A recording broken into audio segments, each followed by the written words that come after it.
जंग के दरमियान बड़ी खबर आ रही है। आपको बता दें कि ईरान के सदर मसूद पज़ेश्कियान ने मशरिक़ वस्ता में जारी शदीद जंगी हालात के दरमियान एक नई तजवीज़ पेश की है।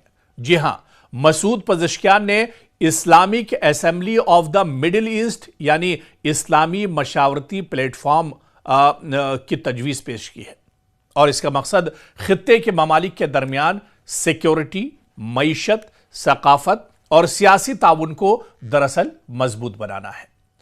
मसूद पज़ेश्कियान जो ईरान के सदर हैं, उन्होंने हमसाया मुस्लिम ममालिक से मदद और इत्तेहाद की अपील भी की है। दरअसल यह तजवीज़ उनके जरिए क्यों दी गई? यह तजवीज़ बहुत इंपॉर्टेंट है और मौजूदा वक्त के हिसाब से बहुत अहम है। यह तजवीज़ ऐसे वक्त में आई है जब खित्ता शदीद जंगी कशीदगी का शिकार है। फरवरी 2026 में अमेरिका और इजराइल ने ईरान पर बड़े पैमाने पर हमले किए और इन हमलों में ईरान के आला क़यादत को निशाना बनाया गया। ईरान ने जवाब में खित्ते भर में हमले किए, अबनाए हुर्मुज़ को पूरी तरह से एक तरह से सील कर दिया है और कहीं ना कहीं इस जंग से पूरा खित्ता एक तरह से मुतासिर हुआ। खास तौर से जो जंग इजराइल और अमेरिका ने शुरू की थी, इसमें आप देखिए सबसे ज्यादा तबाही ईरान की हुई और इसके अलावा मशरिक़ वस्ता में जितने मुस्लिम ममालिक हैं वो एक तरह से इस जंग से मुतासिर हुए हैं। इजराइल और अमेरिका तो जंग छेड़कर चले गए, लेकिन इस जंग के असरात जो सबसे ज्यादा पड़ रहे हैं, सबसे ज्यादा नुकसान जो इस जंग का है वो मुस्लिम ममालिक को पड़ रहा है। और इसी वजह से आप देखिए कि ईरान के मौजूदा सदर मसूद पज़ेश्कियान ने एक बड़ी तजवीज़ रखी है। उन्होंने कहा है कि इस्लामी ममालिक को और ख़ास तौर से मशरिक़ वस्ता में जिस तरह के हालात हैं, ऐसे में Islamic assembly of the middle east की ज़रूरत है। यानी मिडिल ईस्ट के जितने इस्लामी ममालिक हैं उन्हें जोड़ा जाए, उनमें इत्तिहाद हो, ताकि किसी वक्त किसी पर कोई किसी तरह की परेशानी हो तो सारे जो मिडिल ईस्ट के ममालिक हैं, जो मुस्लिम ममालिक हैं, वो एक साथ खड़े हो सकें और उसकी मदद की जा सके।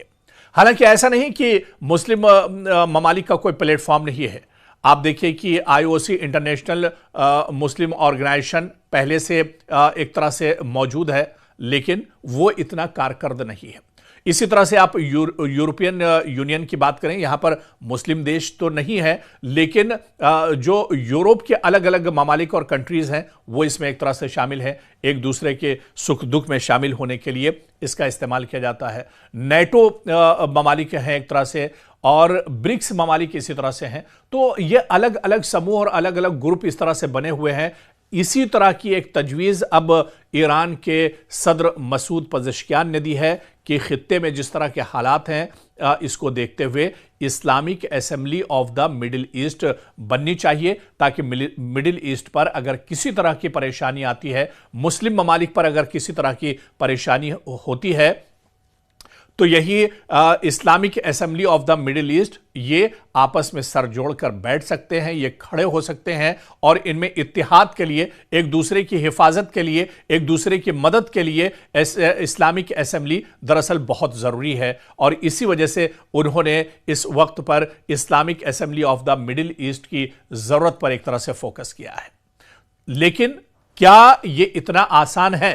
क्योंकि पहली नज़र में आप देखिए तो मशरिक़ वस्ता में ही जो इस्लामी ममालिक हैं वो दरअसल बिखरे हुए नजर आते हैं। सऊदी अरब अपना राग अलग अलाप रहा है, तुर्की की अपनी अलग एक तरह से मंशा है, ईरान एक तरह से अलग दोराहे पर खड़ा है। मशरिक़ वस्ता के जो छोटे छोटे इस्लामी ममालिक हैं, हालांकि माली एतबार से ये ममालिक बहुत मजबूत हैं। कतर की आप बात करें, दुबई की आप बात करें, अबू धाबी की आप बात करें, बहरीन की बात करें, ओमान की बात करें, ये पैसे और माली एतबार से बहुत मजबूत मुल्क हैं। सऊदी अरब के पास बहुत पैसा है, तुर्की बहुत इंपॉर्टेंट है, लेकिन ये सब दरअसल अलग अलग खड़े हैं। इनमें इत्तिहाद नहीं है, इनमें यूनिटी नहीं है, ये बिखरे हुए हैं। इसी वजह से आज ये अमेरिका की जो जूतियां एक तरह से चाट रहे हैं, ये इजराइल के इशारे पर एक तरह से काम कर रहे हैं। अमेरिका और इजराइल के सामने इसी वजह से ये इस्लामी ममालिक कहीं ना कहीं एक तरह से पस्त नजर आते हैं।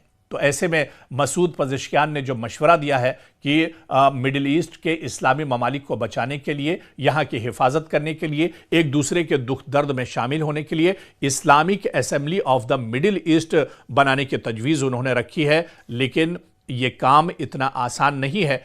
क्या आने वाले दिनों में जो दूसरे इस्लामी ममालिक हैं, मिडिल ईस्ट के जो दूसरी बड़ी ताकतें मुसलमानों की हैं, चाहे टर्की की बात करें, कतर की बात करें, सऊदी अरब की बात करें, क्या वो मसूद पज़ेश्कियान के इस मशवरे पर लब्बैक कहेंगे? क्या वो एक तरह से इसके लिए पहल करेंगे? क्या Islamic assembly of the middle east में ये तमाम ममालिक एक साथ शामिल होंगे? ये देखना भी आने वाले दिनों में बहुत अहम होगा कि मसूद पज़ेश्कियान के इस मशवरे पर कौन कौन मुल्क आगे बढ़ते हैं और कौन कौन से मुल्क लब्बैक कहते हैं।